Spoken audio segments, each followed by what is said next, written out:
High friends, welcome to Sam's kitchen. Friends, आज आपण ना एकदम मस्त एक फ्युजन भाजी करणार आहोत। थोडासा टच आहे ना महाराष्ट्रीयन आहे आणि थोडासा पंजाबी टच आहे। तर आजची आपली भाजी आहे पनीर कोल्हापुरी। ह्याच्यात ना अजिबात भाज्यांची गर्दी नाही किंवा असा वेगळा काही मसाला पावडर करायची गरज नाहीये। तर मग नक्की काय यासाठी तुम्हाला पूर्ण व्हिडिओ बघावा लागेल।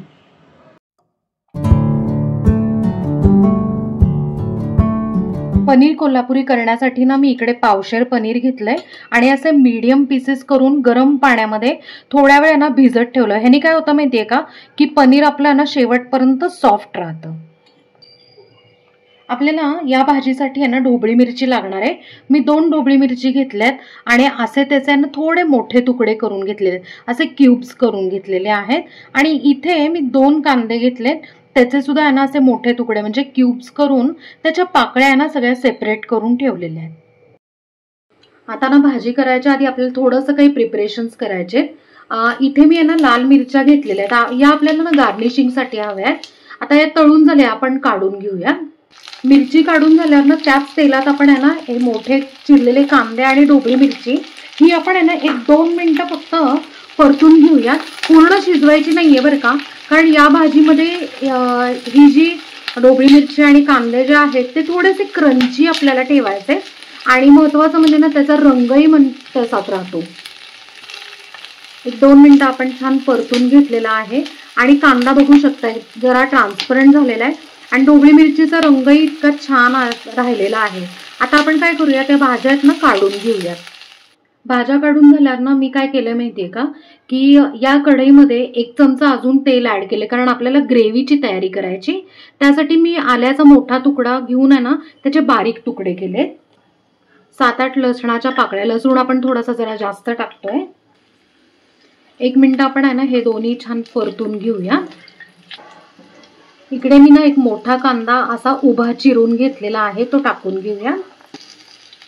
इथे मी ना 2 मोठे टोमॅटो घेतलेत, असे मस्त लालसर घेतलेले आहेत आणि ते असे उभे चिरून घेतले। ते आता मिक्स करून घेऊया।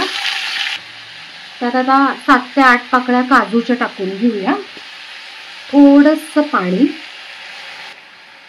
आता आपण हे मिक्स करून घेऊया आणि हे जे मिश्रण आहे ते आपल्याला 1-2 ते 3 मिनिटं शिजवून घ्यायचंय, फार गाळ करायचं नाहीये। 2 मिनिटं झालेले आहेत, आपण झाकण काढून चेक करूया। आता आपण चेक करूया, येस, अगदी 50% हे शिजलेले आहेत। आता काय करायचं माहिती का की गॅस मोठा करायचा, म्हणजे हाय फ्लेम करायचं आणि अगदी 20 ते 30 सेकंद आपण छानपैकी आहे ना असं हे परतून घेऊ ह्याच्यावर। फ्रेंड्स, ग्रेव्ही आहे ना शिजण्यासाठी आपण सुरुवातीला थोडं पाणी घातलं होतं आणि आता तुम्ही बघू शकताय की त्याचं पाणी आटलेलं आहे। आता ही जी प्रोसेस आहे ना, तुम्हाला जर ग्रेव्ही टिकवायची असेल 7 ते 8 दिवस आहे ना फ्रीजरमध्ये ही तुम्ही ग्रेव्ही टिकवू शकता। तर त्यावेळेला असं पाणी सगळं आहे ना तुम्ही हे करून घेतलं की सगळं त्यातलं आहे ना संपून गेलं पाणी, किंवा मग शोषलं गेलं किंवा कोरडं झालं, तर ना अशी ही ग्रेव्ही 7 ते 8 दिवस आहे ना मस्तपैकी ना फ्रीजरमध्ये टिकू शकते। 20 ते 30 सेकंद आपण छान परतून घेतलंय। आपण गॅस बंद करून हे मिश्रण गार करून घेऊया।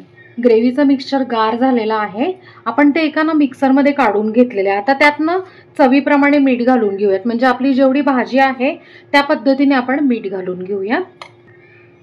त्यात आता आपला सिक्रेट मसाला येणार आहे, तो म्हणजे मिसळ मसाला। 1.5 ते 2 चमचे मी घेतलेले, किंवा जेवढं तिखट पाहिजे तेवढं, का पनीर कोल्हापुरी आपण करत आहोत त्यामुळे थोडीशी जरा स्पायसियर साईडला येते, त्यामुळे 1-2 चमचे तरी लागतच लागतं।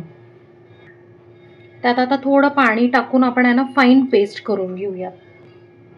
आपण ना ग्रेव्हीची फाईन पेस्ट करून घेतलेली आहे आणि कलर पण तुम्ही बघू शकताय मस्त आलेला आहे। आता हे जी ग्रेव्हीचा जो बेस आहे तो तुम्ही आहे ना एका काचेच्या किंवा स्टीलच्या डब्यामध्ये 7 ते 8 दिवस आहे ना फ्रीजरमध्ये स्टोर करू शकता, म्हणजे पटकीने आहे ना आपल्या ग्रेव्ही काढली की 2 मिनिटात आपली भाजी तयार होते। आपण आता भाजी फोडणीला टाकूया।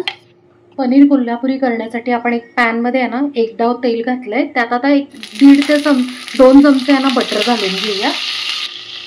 आता त्या बटरवरच आहे ना 1 चमचा काश्मीरी लाल मिरची पावडर, ही आपण स्पेशली रंगासाठी घालत आहोत। लगेच मिक्स करूयात म्हणजे ती जळत नाही अजिबात। आता आपण जी पेस्ट केली होती ती सगळी याच्यात घालून घेऊया।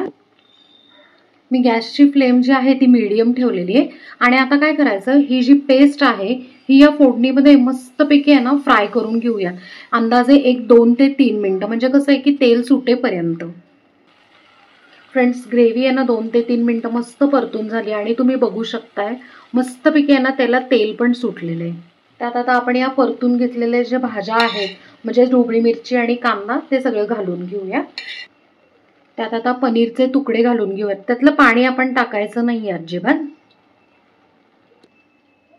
पनीर घालून घेतल्यावर ना 1 वाटी आपण गरम पाणी घालणार आहोत.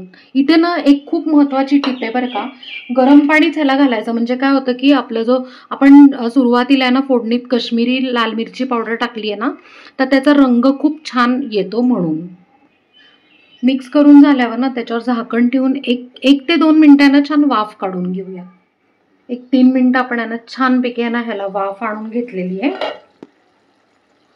आता परत मिक्स करून घेऊयात आणि तुम्ही बघू शकताय की इतकी सुंदर झालेली आपली भाजी आणि कलर सुद्धा इतका सुंदर आलेला आहे. आपली भाजी तयार आहे. आपण आता सर्व करून घेऊयात. फ्रेंड्स, मस्त अशी चविष्ट आणि झणझणीत पनीर कोल्हापुरी तयार आहे आणि तुम्ही ती सर्व करू शकता एखाद्या रोटी बरोबर किंवा एखाद्या पोळी बरोबर, फुलक्या बरोबर, कशाबरोबर तुम्ही एन्जॉय करू शकता. काय मंडळी, भाजी बघून तुम्हाला तोंडाला पाणी सुटलं असेल ना. ही भाजी तुम्ही आहे ना गव्हाच्या कुलच्या बरोबर सर्व करू शकता. रिसेंटली आपण आहे ना गव्हाच्या कुलच्याची रेसिपी शेअर केलेली आहे, त्याची लिंक मी डिस्क्रिप्शनमध्ये देते. सो नक्की करून मला कमेंटमध्ये सांगा. आपल्या चॅनलला सबस्क्राईब करा, लाईक करा, शेअर करा आणि कमेंट करा. थँक्यू.